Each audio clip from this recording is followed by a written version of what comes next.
Sveiki. Šios dienos Dievo žodis iš Markaus Evangelijos 1 skyriaus nuo 14 iki 20 eilutės. Kai Jonas buvo suimtas, Jėzus sugrįžo į Galilėją ir ėmė skelbti Dievo Evangeliją, kad atėjo metas ir prisiartino Dievo karalystė. Atsiverskite ir tikėkite Evangeliją. Eidamas palei Galilėjos ežerą, Jėzus pamatė Simoną ir Simono brolį Andriejų, metančius tinklą į ežerą, mat jie buvo žvejai. Jėzus tarė, eikite paskui mane, aš padarysiu jūs žmonių žvejais. Ir tu jau palikę tinklus, juodu nuėjau su juo.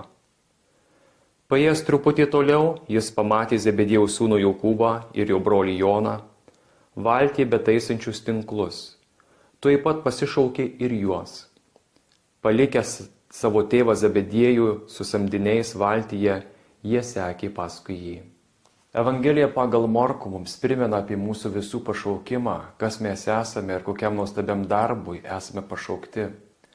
Pats Jėzus yra tas, kuris pakviečia kiekvieną žmogų sekti juo ir tapti jo ištikimu mokiniu.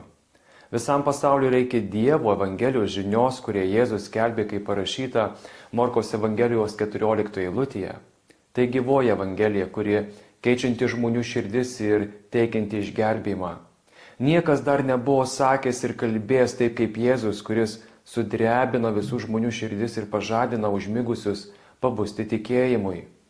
Tai kartu priminimas, kad gyvenimo, darbų ir užimtumų įkarštyje neužmiršti, kad yra kur kas daugiau ir svarbiau pasirūpinti dvasiniu gyvenimu, nuo kurio priklauso tavo gyvenimo kryptis. Palaima ir džiaugsmas. Jėzus parodo, kad jam nėra jokių barjerų, kurie sukurti žmonių ar tamsos jėgų. Kad ir kur tu esi ir kuo užsiėmęs, Jėzus ateina tavęs pašaukti. Jėzus ateina tave pasikviesti, kad taptum jo mokiniu. Nėra geresnio patarnavimo Dievo, kaip būti Jėzaus mokiniu, tai krikščioniško tikėjimo kelias.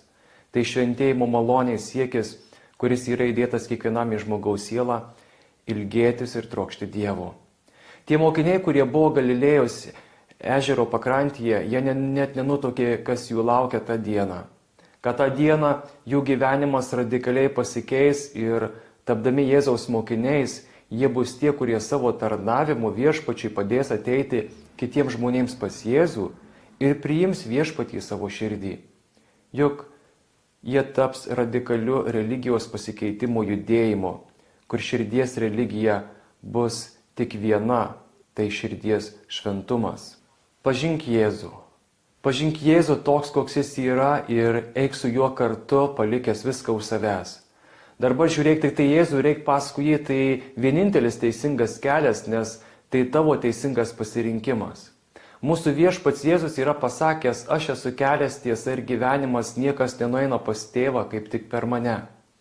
Jėzus pasirinko vieną vietą Galilėjos ežero pakrantę, prie kurios buvo daug žmonių ir visi kažką veikė.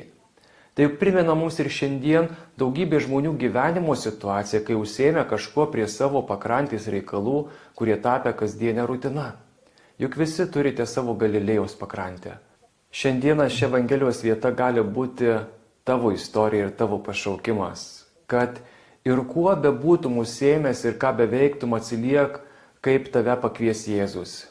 Nieko nėra nuostabiau būti Jėzaus mokiniu, tai viešpaties sprendimas pakviesti tave.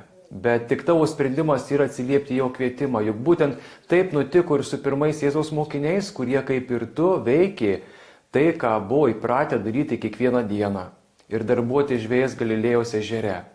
Tai buvo jų darbas ir pragyvenimas. Reikia pasakyti, kad jie buvo įgudę žvejai ir ką mokėjo tai žvejoti. Vadinasi, jie gerai mokėjo suprasti gamtos veikimą ir pažinojo Galilėjos ežerą puikiai. Jėzus pažvelgęs į Simoną Petrą, Andriejų bei Jokūbą ir Joną metančius stiklus, matė daugiau nei ežero žvejus. Viešpats žvelgia į žmogaus širdį ir mato tai, kas žmogui akimis nematoma. Dievas turėjo jiems užduotį ir jie Dievo plano dalis.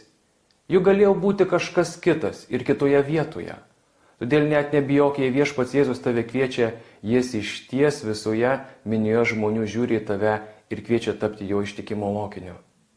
Jėzus pasakyti žodžiai, eikite paskui mane, aš padarysiu jūs žmonių žvejais, yra galiojantys ir kviečiantys šiandien. Kviečiu visus žmonės išgirsti šios žodžius, kurie pakeitė šių žmonių ir mokinių ir per juos kitų žmonių gyvenimus.